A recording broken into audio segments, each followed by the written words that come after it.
Hello there, YouTube. It's your boy B3 back with another kicking graphic novel review. Today we are looking at Batman Urban Legends Volume 1 from 2021. Let me read the back of the book for you real quick, my friends. Following the events of the Joker War, which I have yet to review, admittedly, Gotham City is home to more iconic heroes and villains than ever. Batman Urban Legends Volume 1 follows the iconic adventures of those characters as told by the industry's finest creators.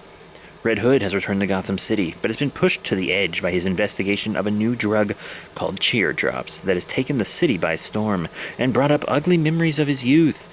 Batman will have to stop Red Hood from making violent mistakes he won't be able to take back in this epic brought to you by all-star writer Chip Zdarsky from the greatest Daredevil run of all time, Justice League Last Ride, and Batman Black and White, the iconic DC artist Eddie Barrows, Detective Comics, Freedom Fighters. And also, following his excellent outing with grifter in Future State Dark Detective, acclaimed writer Matthew Rosenberg, who worked on The Joker Presents a Puzzle Box and Legends of the Dark Knight and Detective Comics, returns to Cold Cash, joined by fan-favorite artist Ryan Benjamin, Batman Gotham Knights, to tell a tale that finds the legendary antihero running personal security for Lucas Fox, but secretly working for the mysterious Halo Corporation and running afoul of every hero Gotham City has. Batman Urban Legends Volume 1 collects the Batman Red Hood and Grifter feature stories from issues 1 through 6 of Batman Urban Legends. Very fun. I have reviewed Future State Dark Detective, I believe. So if you want to check that out, please do so. And I've reviewed the entire first Chip Zdarsky Daredevil run, as well as Devil's Reign, but I haven't gotten to the post stuff yet, review-wise. But yeah, I believe each issue had half of it as a Red Hood story and half as a Grifter story. And I do like the idea behind this book.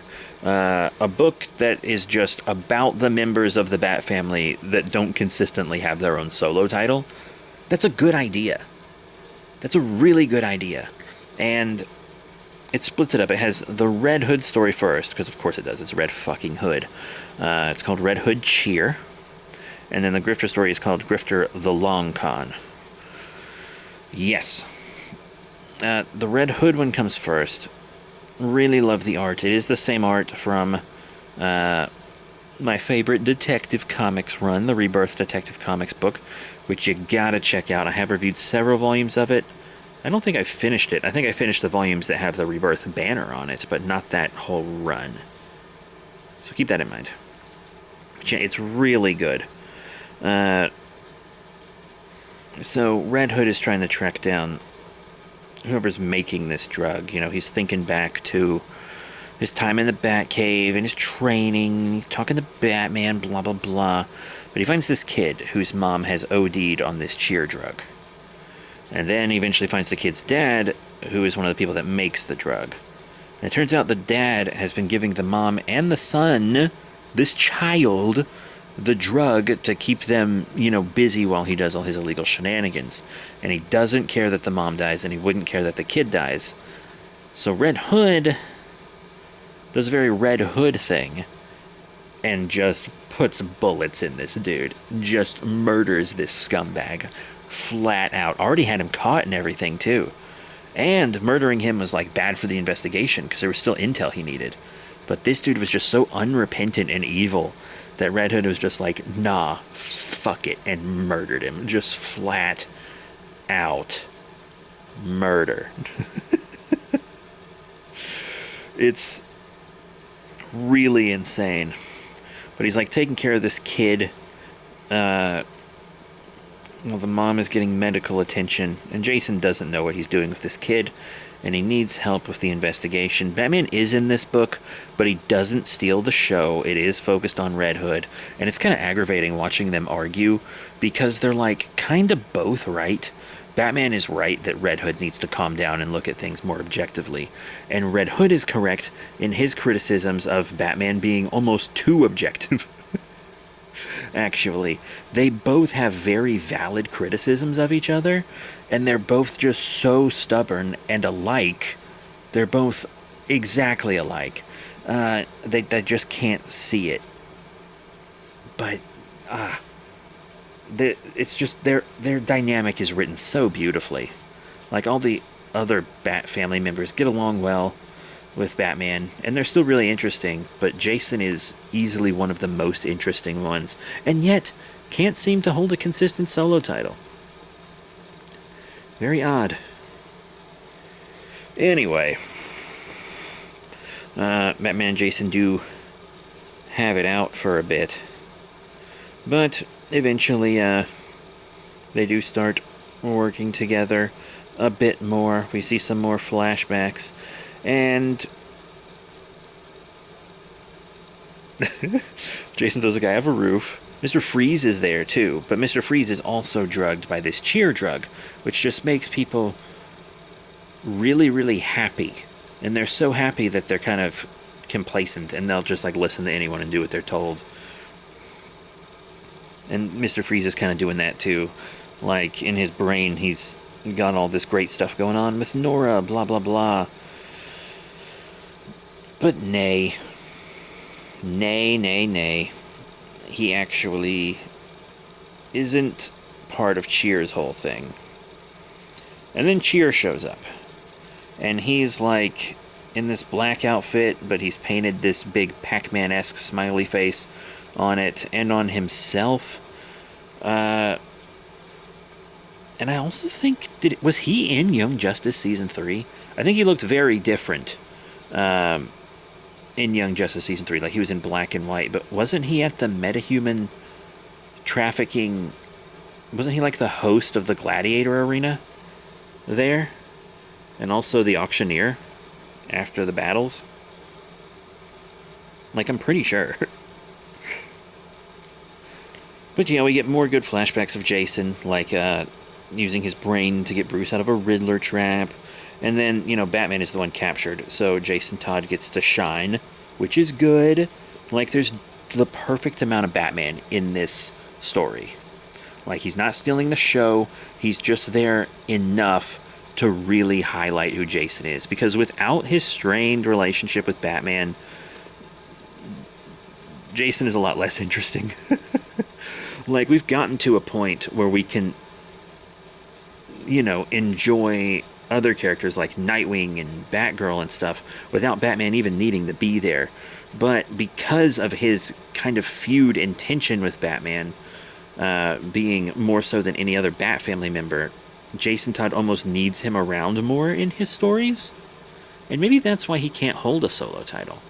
Because Batman has to be around a lot for him to be more interesting. I don't know. But I loved the Rebirth Red Hood and the Outlaws book, though. I wish that was still around. Anyhow, they give Batman some cheer, which... Oh, boy. Basically... You know what? I'm just going to say it. Basically, cheer is like Batman's Black Mercy. The Black Mercy that Mongol put on Superman? It's basically just a drug version of that alien. And you are able to break free of the cheer if you don't take it intentionally.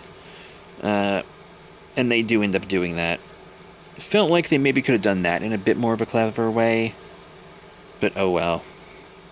And then Jason says he wants to stop using guns and stuff. And one part that really interested me was what Batman saw in his cheer. What his, ideal happy world would be.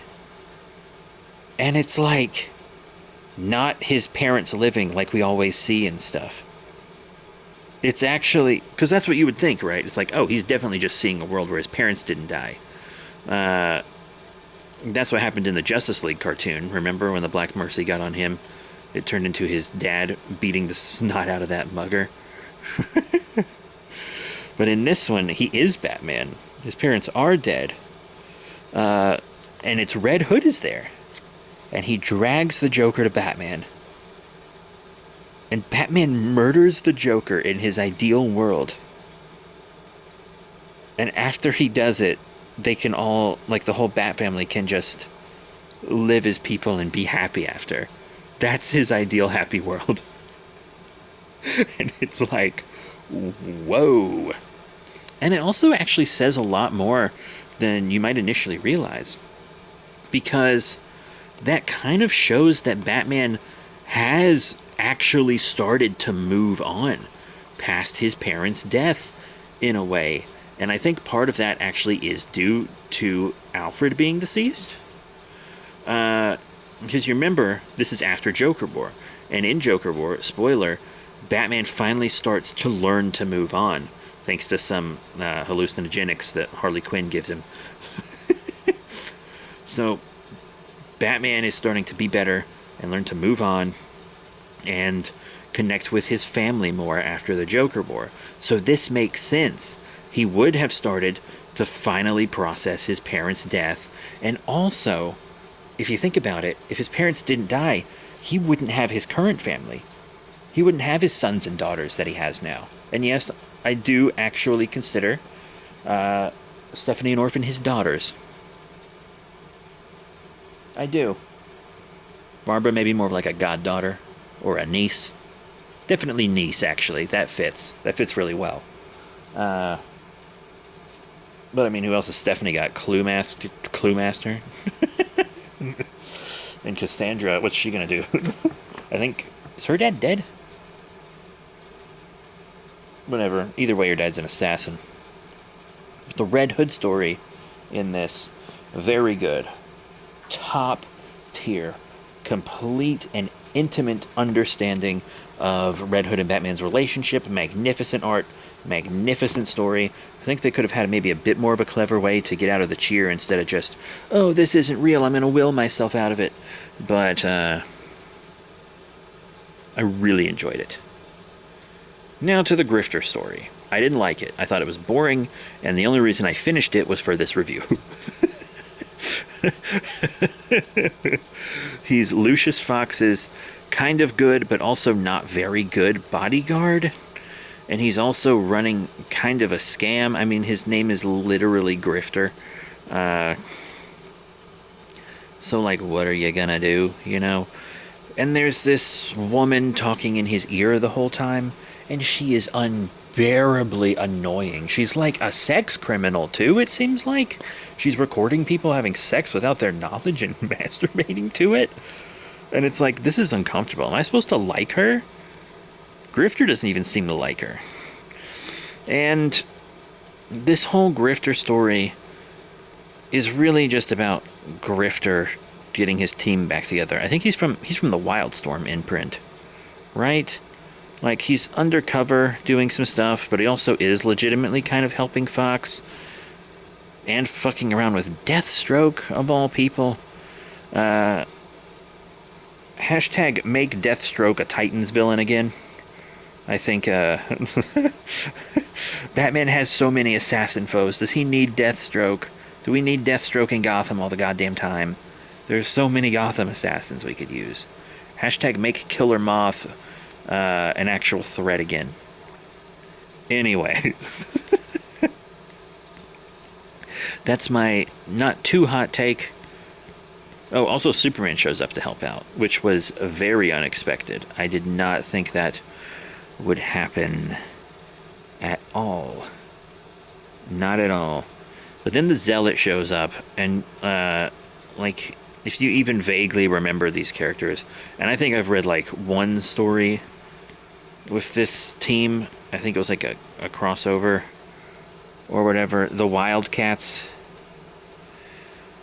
I've never been interested in the Wildcats. If you really like Grifter and the Wildcats, maybe you'll like this story. Sure. I've never been super into them. But that's basically this whole Grifter story, is to introduce the Wildcats. That's it. But also, like, who cares? What have they even been doing since this story? I don't know. I haven't heard any word. Does anyone care about the Wildcats? Does anyone even care about Grifter? I keep seeing him and stuff, but it's like, it's Grifter. I know they brought him into main continuity for the New 52. It was right after Flashpoint. He's one of the universes seen in that big image at the end of Flashpoint when all those universes are coming together to create the New 52. And it's like, sure, fine, consolidate your characters. That works, but who cares? Like, if you're a big Grifter fan, that's cool, that's fine. But his costume sucks. There are just so many characters that do the exact same thing he's doing, but better. And until someone comes on and writes a modern Grifter book or Wildcats book that like really blows things out of the water, I just don't care. I mean, this Grifter book was boring. They kept trying to keep you guessing as to whose side he was on, but they didn't make you care about Grifter enough to care which side he was on. I did not care. And also, you know he's an anti-hero, so you know that it's not going to be the full bad guys. So, like, a third of the options are just not going to be it. But whatever. That is it for Batman Urban Legends 2021 Volume 1. It's worth the full retail price just for the Red Hood story. When I say that it's a perfect Red Hood story, it's a perfect Red Hood story. It's really crazy good. And then Grifter's there. I guess it was smart, if you're going to do these two stories combined, to throw Grifter with Red Hood, because goddamn, who doesn't love Red Hood? Am I right, folks? Hashtag Gucci Gang, hashtag Swagger, hashtag YOLO. But that's it. Thank you all once again, and I'll see you all next time. Bye for now.